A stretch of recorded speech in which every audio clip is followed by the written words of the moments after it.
अवतार मेहर बाबा की जय। अवतार मेहर बाबा की जय।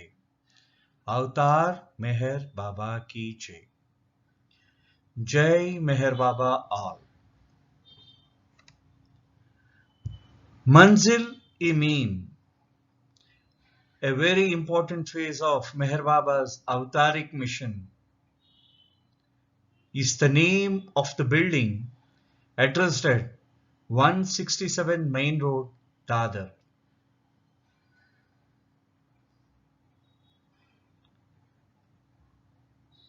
After his initial Avataric mission at Pune Jhopadi for about 4 months from January to May 1922, Meher Baba set on a foot journey with 40 of his disciples to Bombay, presently known as Mumbai.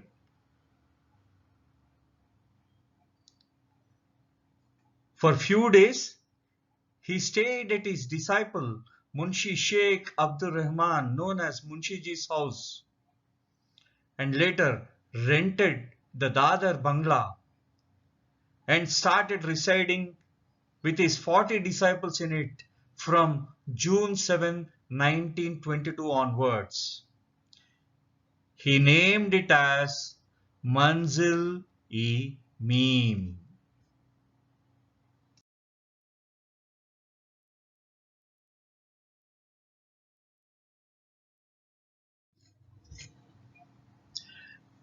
Many of the 40 odd members who started to reside with him at Manzil-e-Meem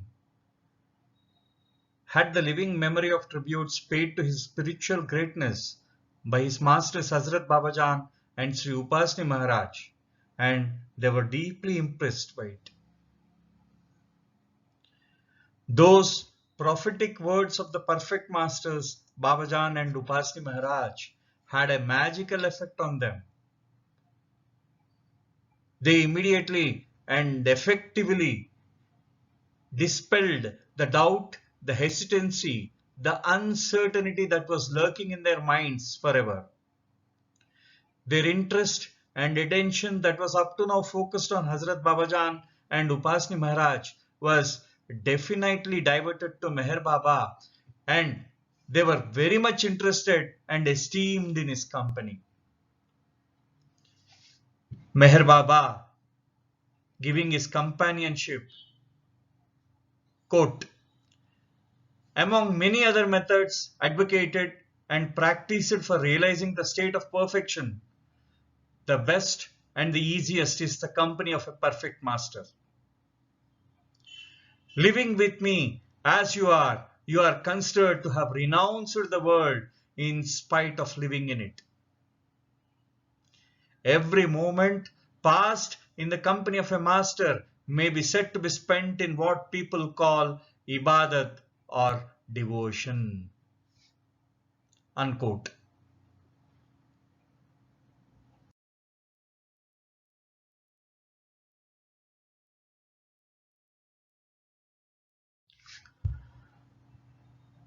While staying at Munshiji's house, Baba made Dr.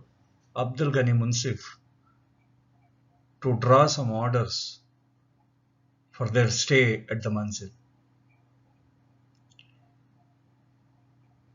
Baba approved 7 orders which served as 7 commandments.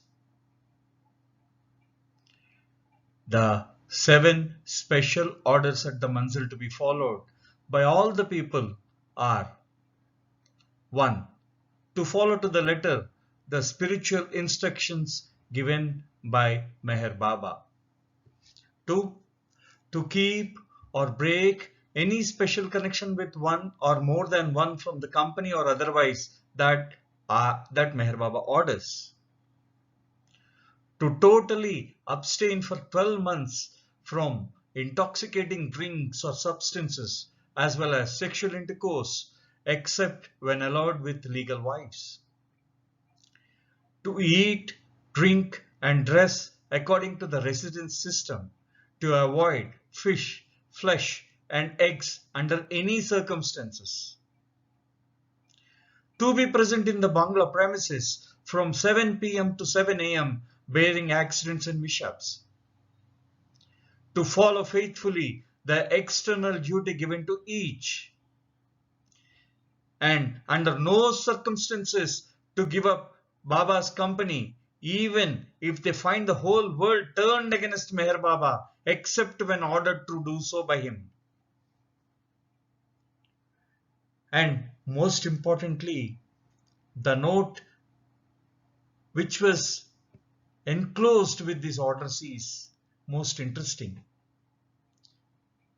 It says, if any of the above 7 orders is intentionally broken by anyone who binds himself to Meher Baba's orders, I shall lock myself up in my room alone, avoiding completely all food, drink and company, which please note.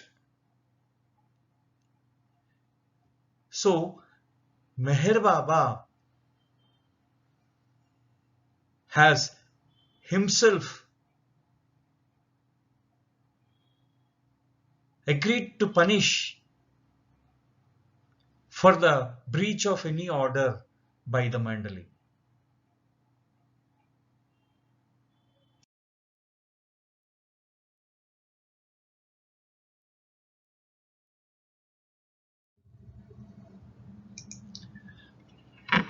The most important of all the conditions was to obey Baba without question, implicitly and instantly. Baba's words and orders are to be followed to the letter. Baba frequently used to say not to leave him at any cost and to stick to him through thick and thin to the end. It is interesting to note that the threatened or stated punishment for breaches of discipline by the Mandali was twofold. One, that Baba would punish himself by fasts, etc.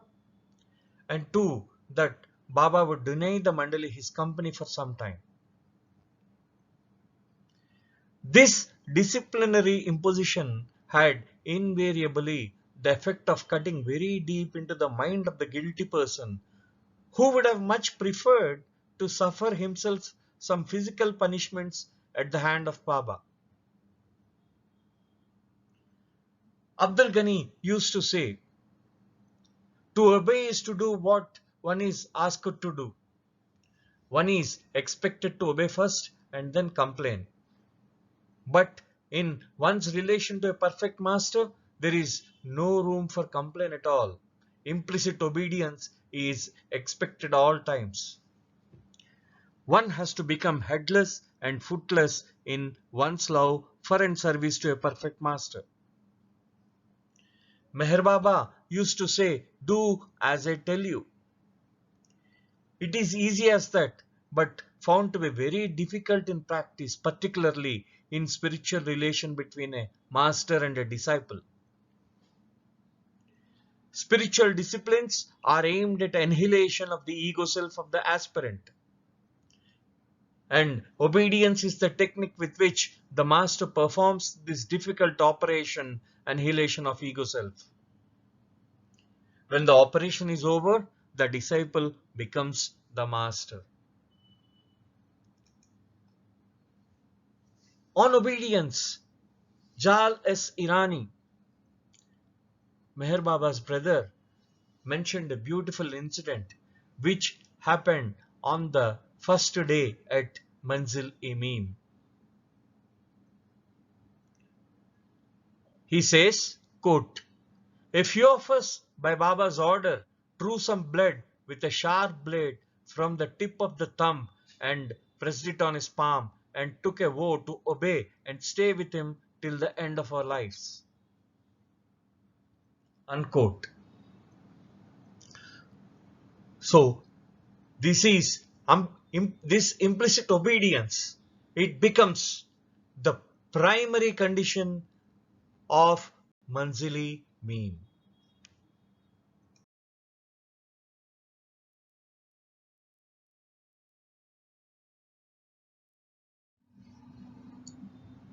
Sometimes Baba with exquisite tact, gentleness, and love, helped the Mandali adhere to the rules. At other times, Baba, when confronted with breaches of discipline or even for no apparent reason at all, would become extremely angry and abusive, even physically, with the disciples. Baba gave an interesting explanation of both the situations. He said it was one of the ways of cleaning away the guilt of the guilty party by passing the person concerned in some such trying and exciting ordeal. Apparently, referring to situations where he created a storm for no apparent reason, he said, quote, when a master is in the most perfect and peaceful internal state, or that some internal work is nearing completion and success, there is sometimes an overflow of the internal state externally. The external outburst is the shadow of the internal perfect state and is quite the opposite, and thus takes the form of abusive language, beatings, etc. But whoever receives is a fortunate man, since these abuses and beatings work a good deal of benefit for him, especially in his external affairs. Unquote.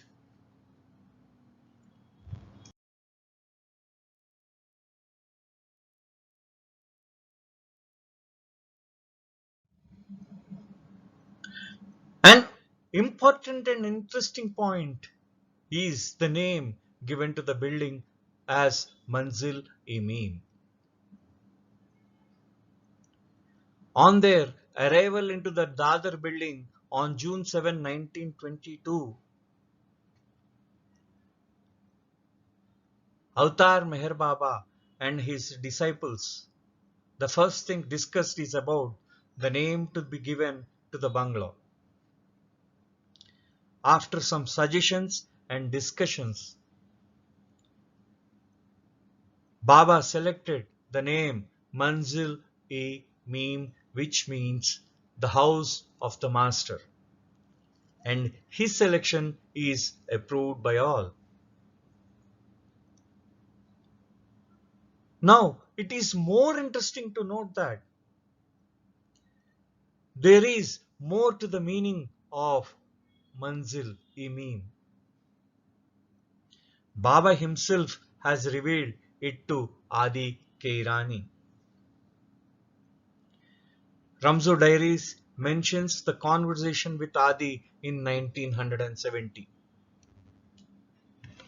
Adi says, quote, now there is a special thing about the Manzil-e-Meem meaning.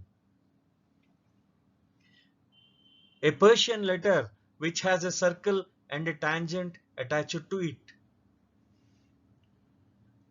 When Baba named the house Manzil-e-Meem, I happened to ask him what it meant. He said that the circle represents God and the circle with the tangent attached to it, which makes the whole thing mean it is the avatar. Avatar is the circle and the tangent. The circle is God and the circle with the tangent is the avatar. At the time, of course, he did not say avatar but only perfect master. Many years later, when he declared himself to be the avatar, he explained that Meem stands for the avatar. It is a very important letter in the Persian alphabet. Unquote. Now, the figure 4 shows how Meem is written in Persian. Figure 1 is a circle which represents God. Figure 3, it defines a tangent. A tangent is, it touches the curve of the circle at any point. And on the curve of a circle, you will find infinite number of points. On every point of the circle, one tangent can be drawn. A circle can have infinite tangents. If each point on the curve represents one species in the creation, the avataric tangent passing through it indicating avatar's work on each of the species.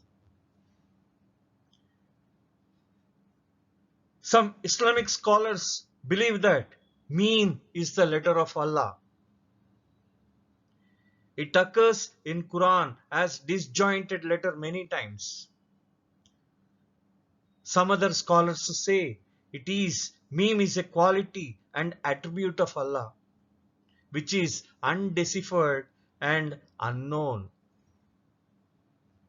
It appears Muhammad taken form as Meher Baba to reveal it. In the book Boyhood to Godhood, Bailey mentions that Meem is letter M in Persian, where the divine names of Muhammad and Meher Baba start with that letter.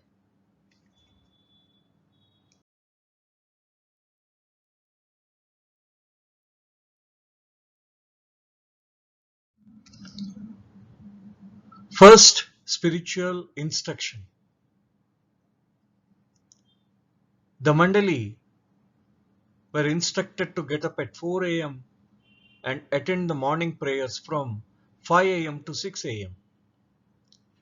All should engage themselves in repeating prayers according to the respective religions for some time, such as namaz for Muslims, kasti for Parsis, puja for Hindus, etc., and pass the major portion of the time repeating the name of the Almighty according to the respective faiths, Allah, Yazdan, Ram, etc. But it has to be done mentally and while sitting in one fixed position. Although the repetition of the name of the God is to be carried on in the mind without moving the tongue or the lips, the eyes should never be closed. This belongs to the line of study of yogis.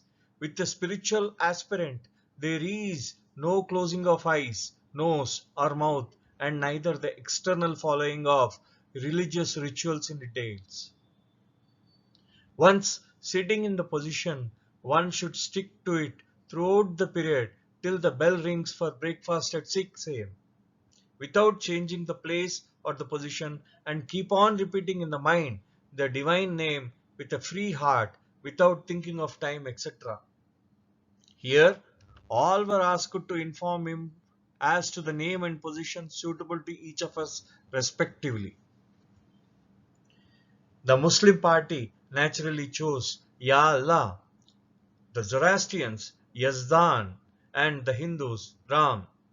Almost all selected varying positions to sit as per individual point of comfort and ease.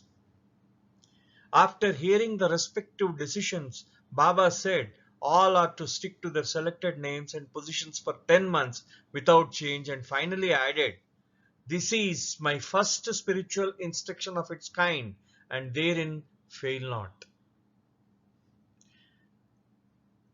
The later Mandali has given many commentaries on this particular spiritual instruction. But this instruction, which has come directly in Baba's words through his mouth, is the first spiritual instruction of its kind.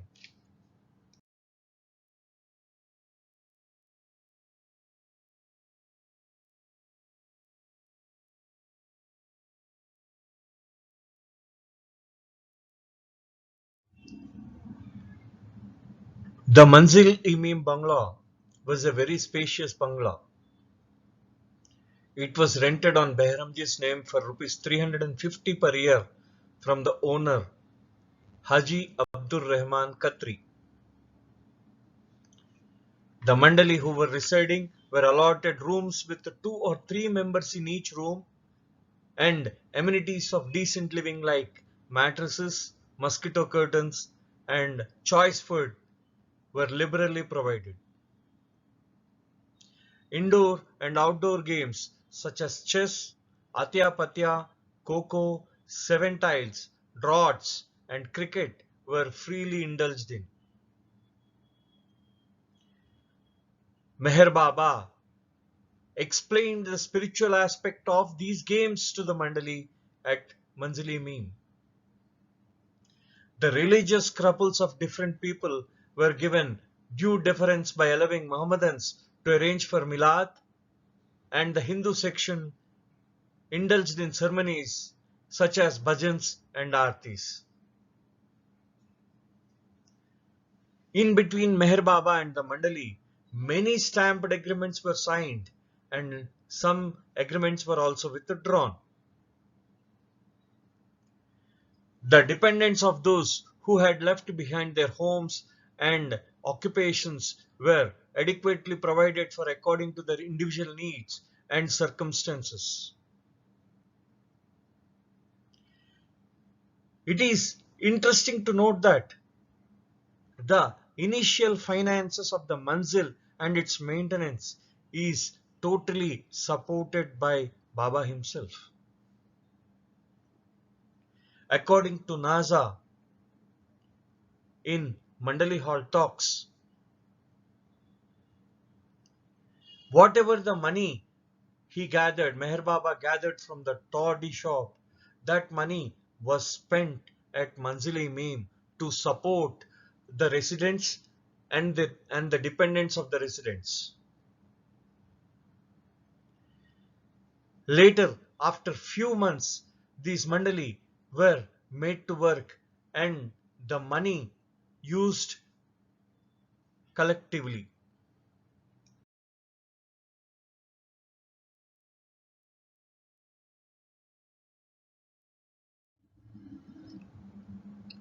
Meher Baba's ordeal of striking his forehead against the ground or a piece of stone continued even at Manzil-e-Meem. This ordeal of striking his forehead against the ground or a piece of stone to bleeding point, repeated a number of times daily for a certain period, was altogether inexplicable and shocking to the onlookers. The only explanation forthcoming from Baba was that a realized being never needs undergo any penance. The present suffering of his was intended for the benefit of others, especially his circle.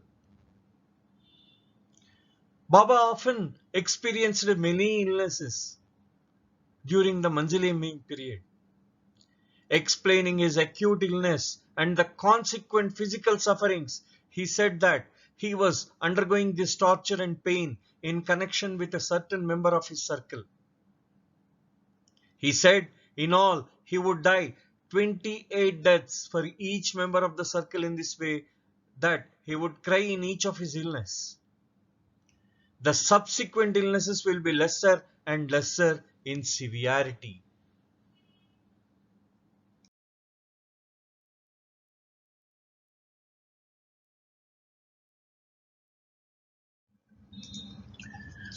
Meher Baba discussed the subject of setting aside an hour or two daily for all the members to get together in the evening to discuss and decide various questions of the domestic as well as the recreational life in the manzil. All of the mandali favored the idea. The meeting was decided to be called a Gutta, the tavern. Everyone from the mandali was decided as having the right to attend, take part and give votes equally in the proceedings of the Gutta. Doctor was selected as its secretary and Baba as its chairman. The motto, Mastery in Servitude, proposed by Baba and accepted in Gutta, remained forever inscribed on his samadhi as witness to his avataric advent. Mastery means acquisition of complete knowledge or attaining superiority, and that of servitude is slavery or bondage. That means attaining perfection in slavery, doing service like a slave. Servitude is not only meant to be the means of achieving mastery, but the culmination of mastery itself lies in true servitude. Real service is that which does not seek anything in return in any shape or form, and as such, a selfless master alone can render such completely pure, selfless service. Mastery in servitude, originally meant to be the motto of the Mandali, is now rightly looked upon as also the motto of the Master, since it has now been amply demonstrated through deeds to represent completely his philosophy and teachings.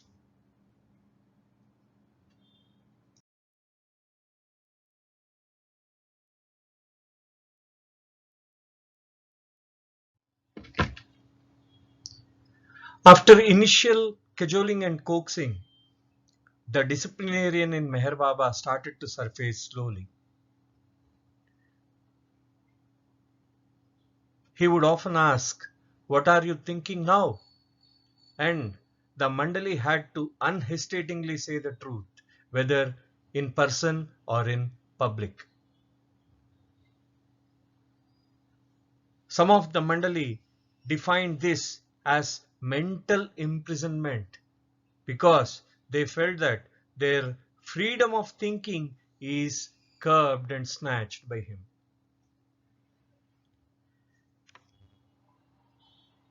And at the same time, some physical labor is introduced in the Manzil. They felt that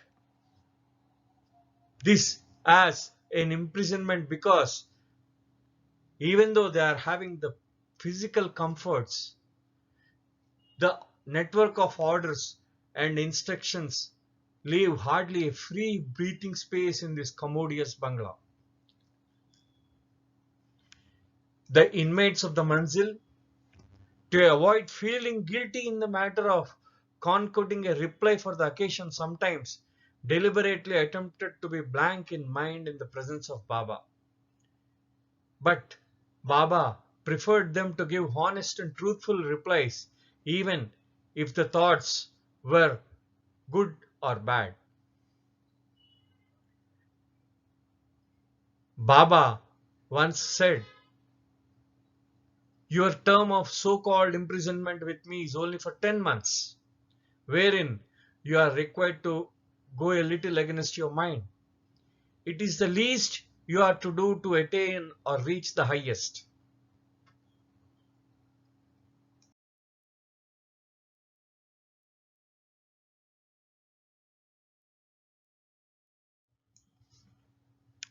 A very interesting entertainment for the inmates of Manzil-e-Meem was provided at the breakfast time.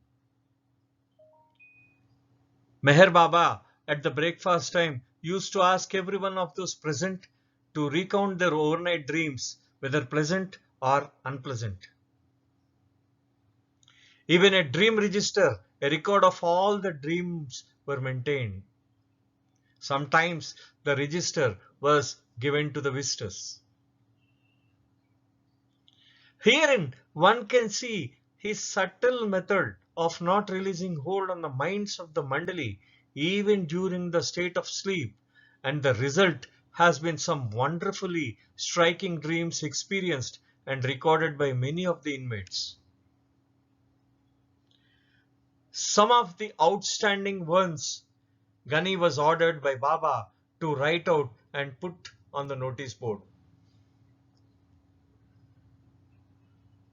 And the most important factor is, in many of the dreams, either Meher Baba or his perfect masters were the characters which appeared in the dream.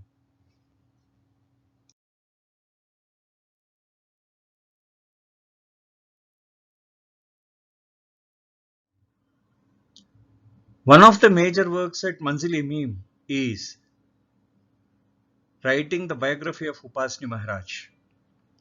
During the Pune Jhopadi period of January to May 1922, Meher Baba has instructed his friend disciple Bailey Irani to write Upasni Maharaj biography in Gujarati.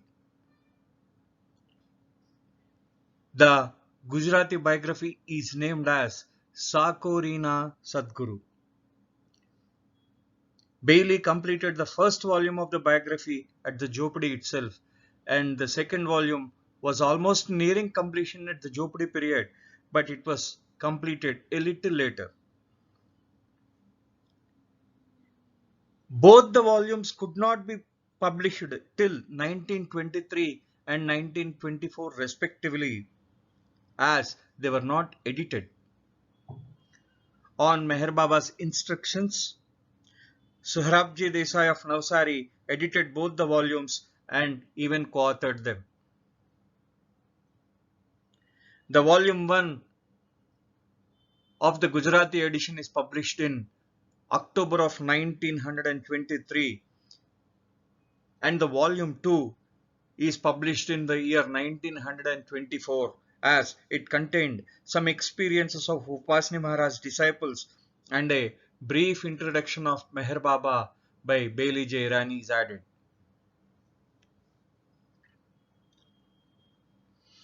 At Manzil-e-Meem, Meher Baba has instructed his disciples Sheikh Ahmad Khak Punbi, known as Khak Sahib, and Mumtaz Ali Asar Dehelvi, known as Asar Sahib, to write Upasni Maharaj biography in Urdu. The Urdu biography is named as Garibon Ka Asra. Khak Sahib and Asar Sahib completed the Urdu biography of Upasni Maharaj by October 1922 at Manzil-e-Meem. The Urdu version of biography was published in November 1922, second week. And Dr. Ghani says that the selling of the Urdu biography was an ego-crushing ordeal. The interesting point to note is one of the authors of the Urdu biography, Asar Sahib, left Manzil-e-Meem in October, and he even retreated from Meher Baba after writing the biography. The Upasni Maharaj Marathi biography is known as Sri Sachidananda Sadguru Upasni Maharaj Charitra. On instructions from Meher Baba, it was written by Dwarkanath Madhav Pitale, popularly known as Nath Madhav, a well-known social and historical novelist of the time. Nath Madhav even had Meher Baba's darshan at Manzil-e-Meem. Nath Madhav had completed the Marathi version of the Maharaj biography, and it was published in the year 1923, either in February or March. It is this Marathi version that was sent to Mahatma Gandhi, not the Gujarati version as popularly believed. R.K. Sarosh Irani, on instructions from Meher Baba, on May 12, 1923, sent a copy of Upasni Maharaj biography Marathi version to Gandhiji, who was placed at Yerwada prison at that time. Mahatma Gandhiji was serving a sentence on sedition charges from March 22 till March 24 at that time. This letter displayed is an extract from the Indian government gazettes of Gandhiji correspondence. It was a recent discovery. It states that it is Marathi version of Upasni Maharaj biography was sent to Gandhiji, who was placed in Yerwada prison at that time. Along with the Ramzu diaries, this letter establishes a timeline of different language publications of Upasni Maharaj biography. It can be concluded that Upasni Maharaj Urdu biography is published in November 2nd week of 1922 as Garibon Ka Asra. It was the first to be published. The Marathi version Sri Sachidananda Sadguru Upasni Maharaj Charitra is published in February or March of 1923. The Gujarati version, which was written first but published last, the volume 1 is published in October 1923 and the volume 2 is published in 1924.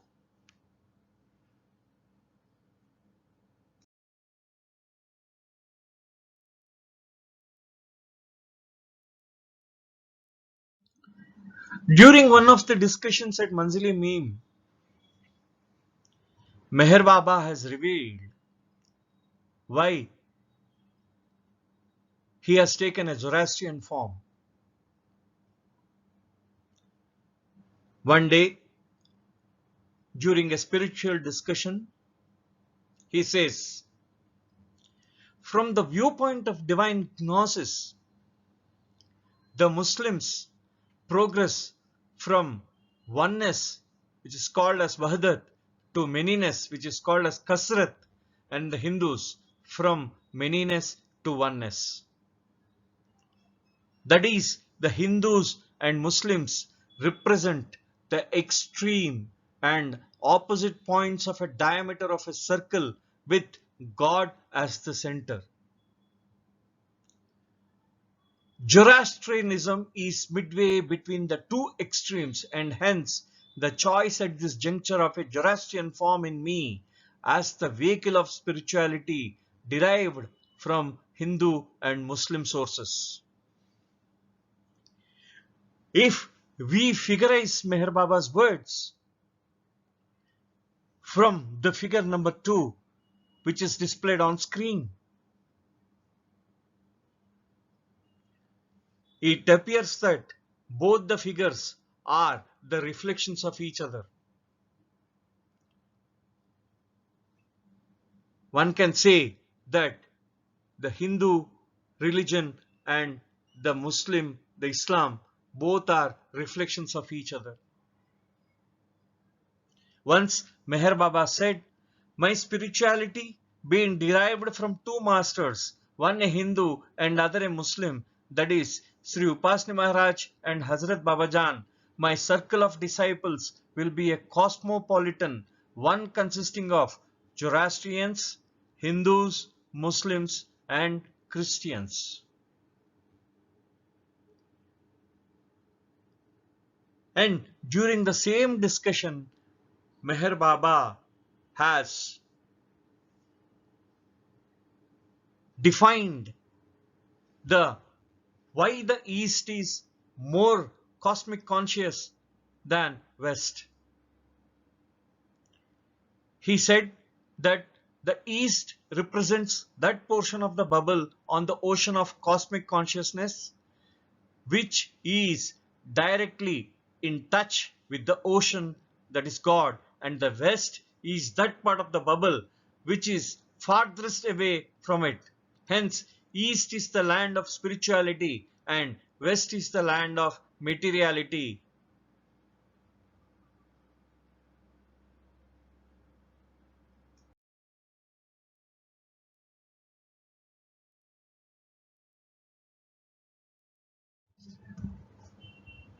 The entire Manzil-e-Meem period is a feast of spirituality and experiences to the Mandali.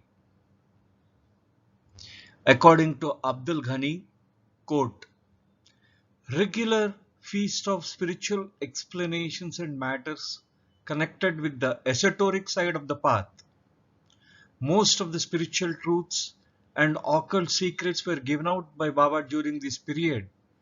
And these very same incomplete notes having been subsequently rearranged, enlarged and commented upon by various members of the Mandali in their later writings and works. Unquote. And all the explanations of spirituality are directly from Baba's own words. And if we can remember, Baba was speaking at that time. This great divine feast that was freely being served to the lucky companions. And there are many experiences to outsiders who felt his omniscience.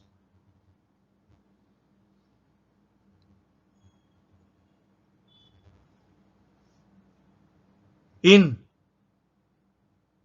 Letters from the Mandali of Jim Mistry, Adike Irani mentions, quote, "The history of having to own Baba literature begins from 1922, the year I joined Avatar Meher Baba. It was then he told me and others in Manzil-e-Meem, in time to come, I will give you such writings that will convince you without doubt the validity of my reality." Unquote. And if we can observe Adi's words, they are real to the core.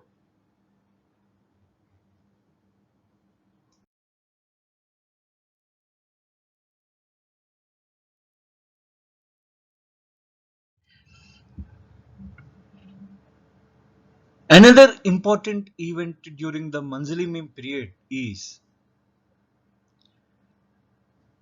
Mehra for the first time sees Meher Baba at Sakori Ashram. On October 15th of 1922, Meher Baba arrives Sakori to have Upasni Maharaj's darshan. On the same day, Mehra, along with her sister, arrives there. Instead of having Upasni Maharaj's darshan, she first time sees Meher Baba. And this trip of Meher Baba to Sakori is also the last time Meher Baba set on foot in Sakori during Upasni Maharaj's lifetime. And also he did not see Maharaj until October 1941, that is 19 years later.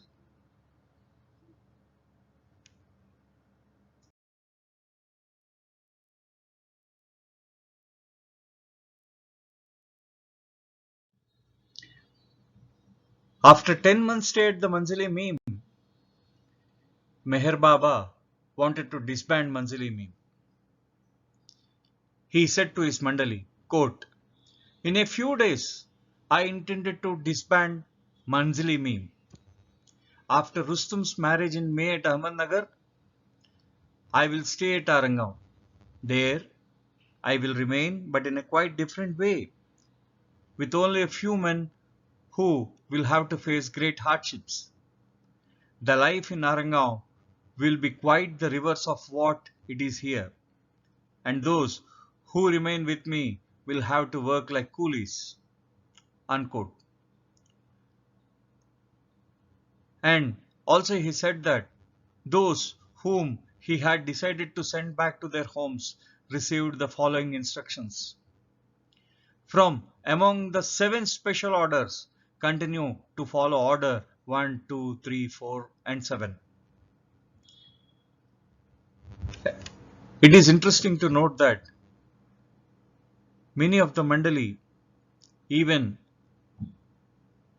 when they did not remain beside Meher Baba, but residing elsewhere according to his instructions, followed this particular instruction of following the orders of 1, 2, 3, 4, 7 till the end of their lives.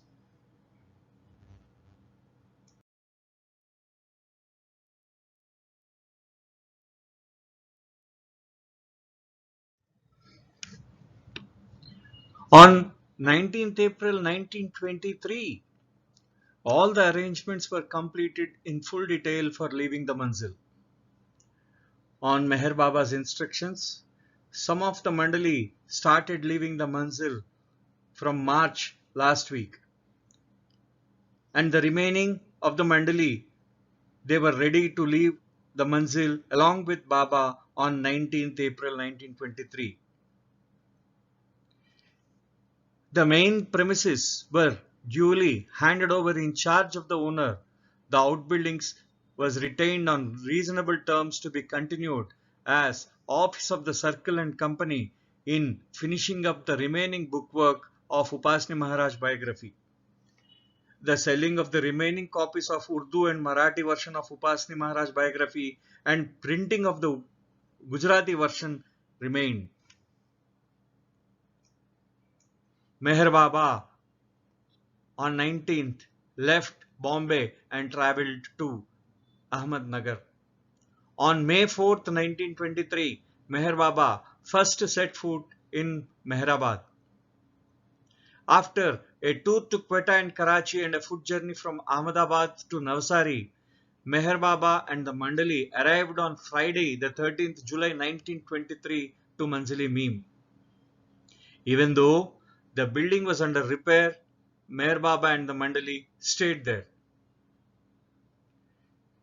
After staying for over a month in Manzil-e-Meem, on August 16, 1923, Meher Baba left to Lonavala. On 2nd September, the Manzil-e-Meem is totally vacated and the Circle and Company office is shifted to Irani Mansion, which is later known as Tafti Mansion.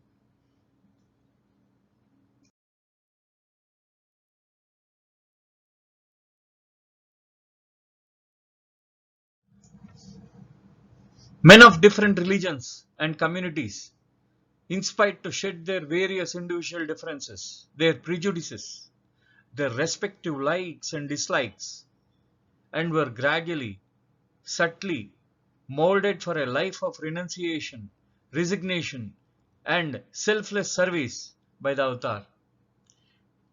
It is a matter the recipients of His grace can only understand and feel. Baba called the Avatar work for his circle the most important thing an Avatar can do and his first responsibility. Meher Baba convened his Mandali at Pune Jopadi, where the friends became disciples, and at Manzil-e-Meem, it became the training ground where the disciples trained to become the channels of his avataric mission.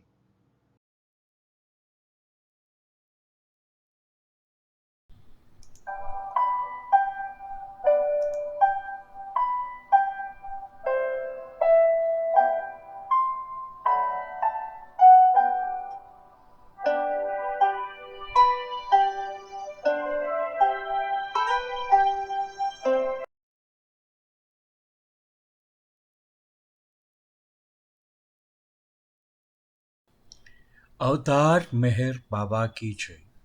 अवतार मेहर बाबा की जय. अवतार मेहर बाबा की जय. Jai Meher Baba all. Thank you very much.